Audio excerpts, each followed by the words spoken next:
자, 안녕하세요. 손일본학 전공입니다. 이번 시간에는 일본어의 수동형, 수동태에 대해서 설명해 드리겠습니다.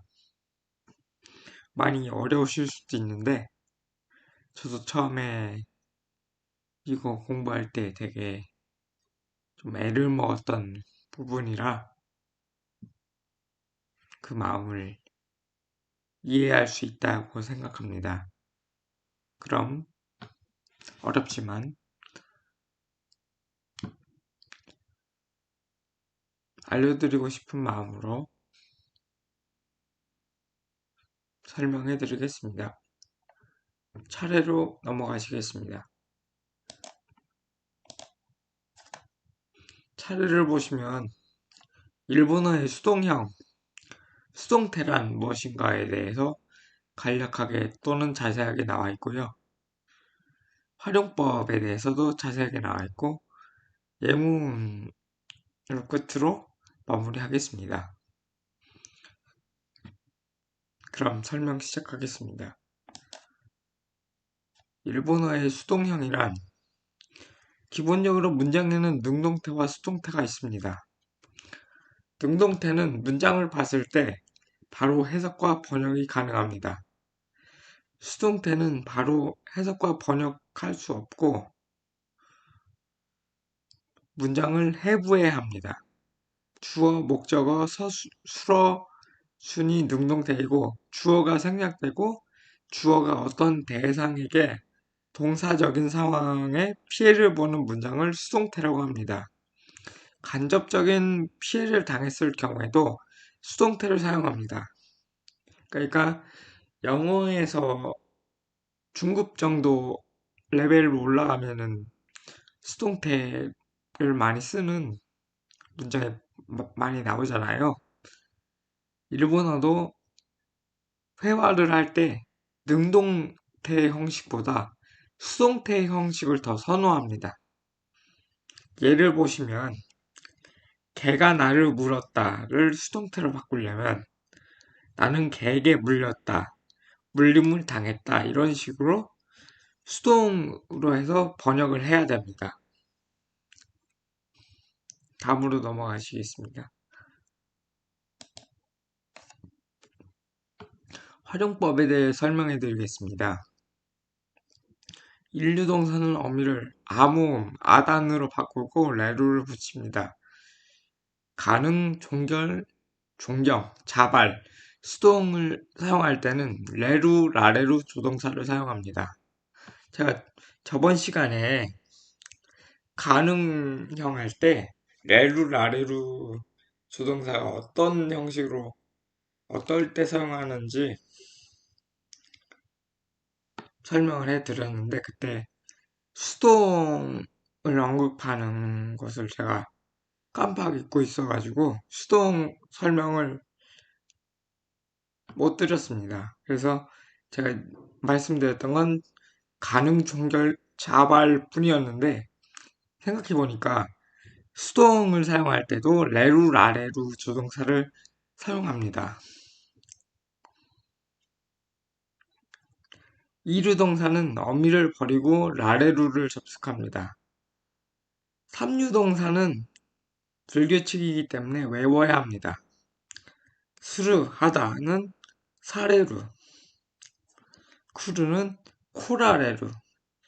쿠르 같은 경우는 가능형, 올 수 있다와 헷갈릴 수 있으므로 주의를 해야 합니다. 다음으로 넘어가시겠습니다.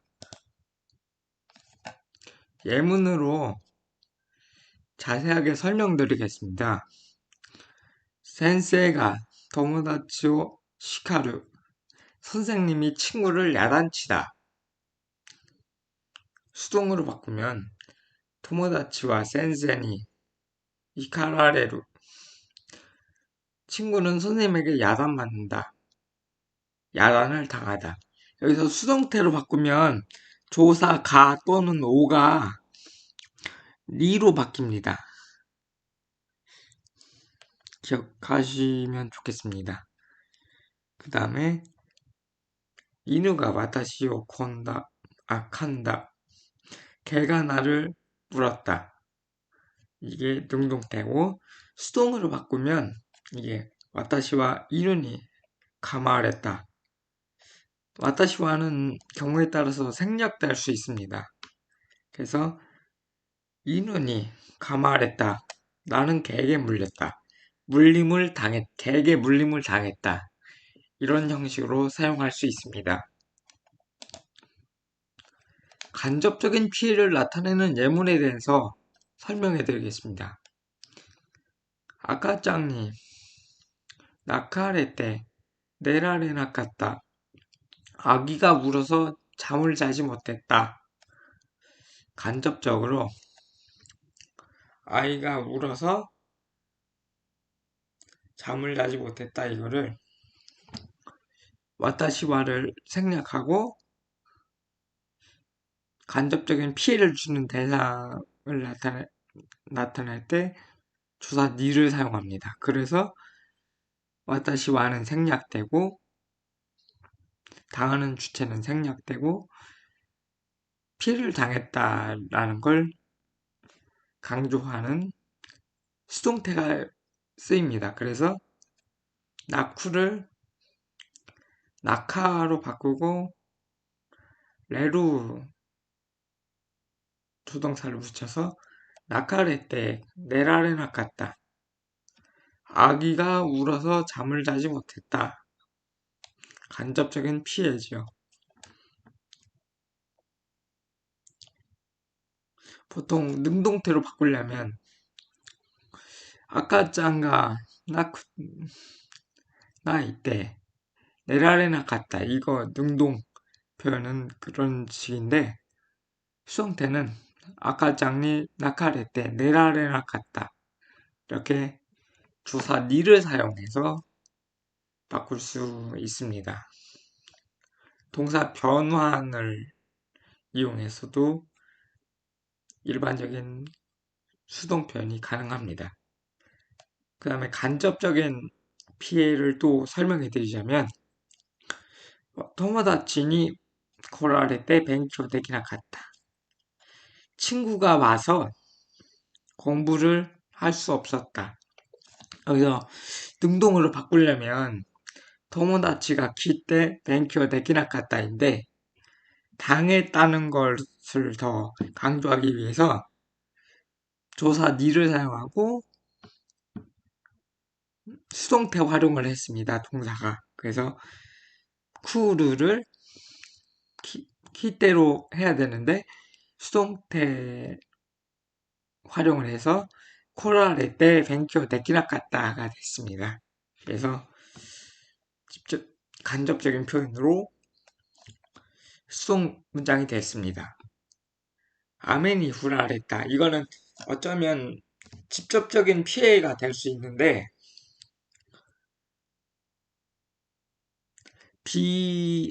비가 와서 다 젖었다. 이거를 비에게 내림을 당하여 곤란했다.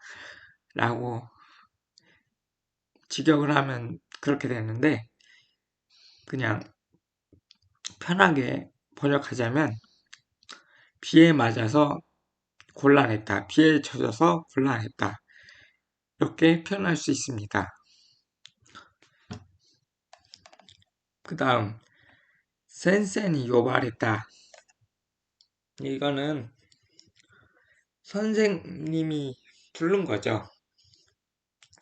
그래서 능동태로 먼저 하면 센세가 토모다치고 연데 불림을 당하는 친구 입장에서 문장을 쓸 때는 센센이 요발했다. 이렇게 해서 뉘앙스가 선생님에게 불려갔다.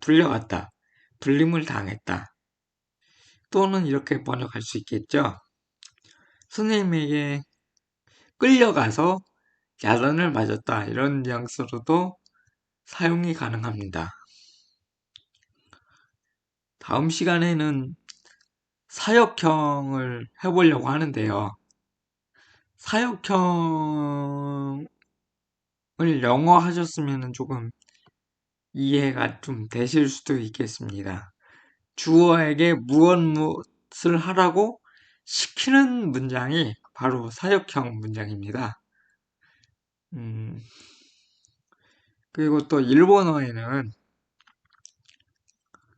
사역형과 수동형을 합친 사역수동이라는 게 또 있는데요.